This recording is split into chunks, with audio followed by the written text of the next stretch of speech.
दो प्रमुख स्तंभ है। पहला, अपनी विरासत पर गर्व, और दूसरा, विकास के लिए हर संभव प्रयास।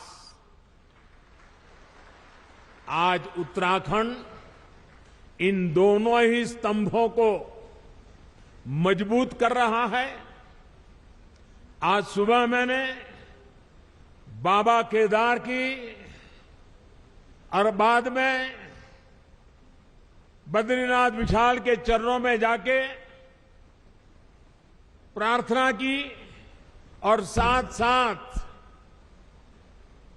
क्योंकि परमात्मा ने मुझे जो काम दिया है वो भी मुझे करना होता है, और मेरे लिए तो देश के 130 करोड़ की जनता वो भी परमात्मा का रूप है। और इसलिए मैंने विकास कार्यों की भी समीक्षा की, और अब आपके बीच आकर मुझे 2 रोपवे प्रोजेक्ट के शिलान्यास का सौभाग्य मिला है। इससे केदारनाथ जी और गुरुद्वारा हेमकुंड साहब के दर्शन करना और आसान हो जाएगा। गुरु ग्रंथ साहब की हम पर कृपा बनी रहे, सभी पूज्य गुरुओं पे हम पर कृपा बनी रहे कि ऐसा पवित्र कार्य करने का गुरुओं के आशीर्वाद से हमें अवसर मिला है। बाबा केदार के आशीर्वाद बने रहे। और आप कल्पना कर सकते हैं, ये रोपवे ने खंभे, तार, अंदर बैठने के लिए कार, इतना मात्र नहीं है। ये रोपवे तेज गति से आपको बाबा के पास ले जाएगा, इतना नहीं है।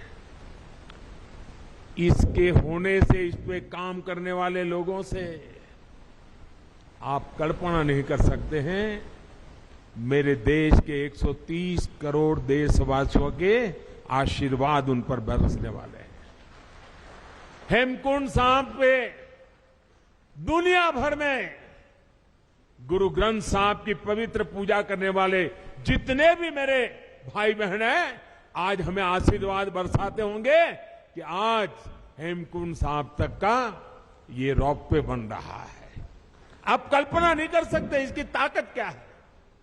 आप देखना, आज यूके हो, जर्मनी हो, कनाडा हो, वहां पर उत्सव मनाया जाएगा, क्योंकि अब हेमकुंड साहब तक जाने का रोपवे बन जाएगा। और समय तो बचेगा, भक्ति में मन और ज्यादा लगेगा। विकास के इन सभी प्रोजेक्ट्स के लिए उत्तराखंड को और देश विदेश के हर आस्थावान श्रद्धालु को मैं आज बहुत बहुत बधाई देता हूं। और गुरुओं की कृपा बनी रहे, बाबा केदार की कृपा बनी रहे, बद्री विशाल की कृपा बनी रहे, यही, और हमारे सभी श्रमिक साथियों को भी शक्ति मिले ताकि वे भी पूरी ताकत से समय सीमा में इस काम को पूरा करें। और हम प्रार्थना करें, हर बार प्रार्थना करें, क्योंकि ये बहुत कठिन इलाका है। यहां काम करना कठिन होता है, हवाएं तेज चलती है और इतनी ऊंचाई पे जाके काम करना होता है। परमात्मा से प्रार्थना करें कि इस पूरे काम के दरमियान कोई एक्सीडेंट न हो जाए, किसी हमारे साथी का नुकसान न हो जाए, ये हम प्रार्थना करते रहे। और जिस भी गांव के पास वो काम करते हैं, वो भगवान का काम कर रहे हैं, आप उनको संभालना, उनको मजदूर मत समझना, उनको मजदूर मत समझना, ये मत समझना कि उनको पैसे मिल रहे हैं, काम कर रहे हैं। जी नहीं, वो परमात्मा की सेवा कर रहे हैं, वो आपके गांव के मेहमान हैं, कठिन काम करने वाले हैं। उनको जितना संभालोगे काम उतना तेजी से होगा। करोगे ना? इनको संभालोगे ना? अपने संतानों की तरह संभालोगे, अपने भाई बहन की तरह संभालोगे। साथियों, आज मैं बाबा केदार के धाम में गया था, तो वहां जो श्रमिक भाई बहन काम करते थे, उनसे भी मुझे बातचीत करने का मौका मिला। जो इंजीनियर लोग हैं, उनके भी साथ बात करने का मौका मिला। मुझे इतना अच्छा लगा। और वो कह रहे थे कि हम कोई रोड का या इमारत का काम नहीं कर रहे हैं, हम तो बाबा के पूजा कर रहे हैं, बाबा की पूजा कर रहे हैं और ये हमारा पूजा करने का तरीका है। साथियों, देश की आजादी के 75 साल पूरे होने पर मैंने लाल किले से एक आह्वान किया है।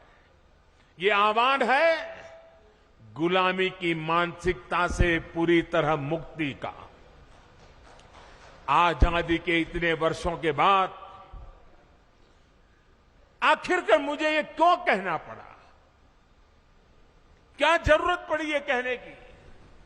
ऐसा इसलिए क्योंकि हमारे देश को गुलामी की मानसिकता ने ऐसा जकड़ा हुआ है कि प्रगति का हर कार्य कुछ लोगों को अपराध की तरह लगता है।